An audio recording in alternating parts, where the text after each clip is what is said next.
This is Piers Morgan Live.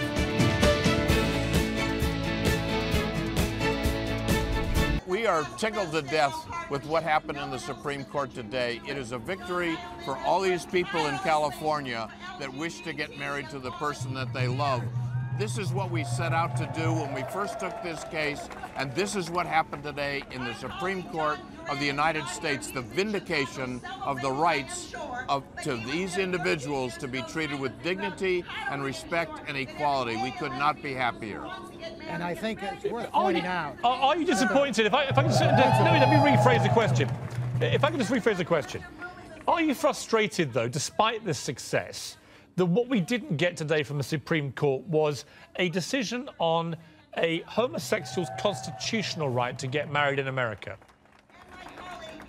Well, what you did get was a decision that I think lays the groundwork for decisions all across the country that will establish marriage equality in every one of the 50 states.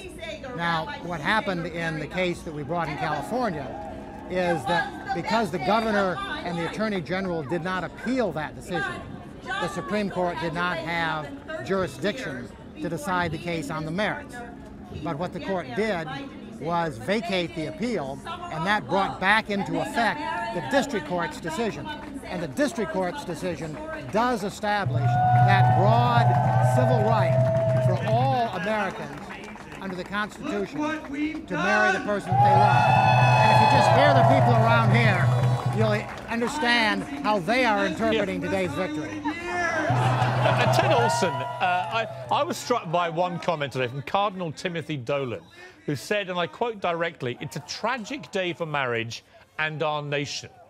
I mean, to me, a tragic day for America is 9/11, Pearl Harbor. It's not the day the Supreme Court says that two men or two women who love each other can get married. What is your reaction to what Cardinal Dolan said? My reaction is the same as that, and I want to amplify what David said. 4 years ago, when we brought this case, we wanted to overturn Proposition 8. And that's what happened today. And what we're talking about is people who love one another, who want to be together.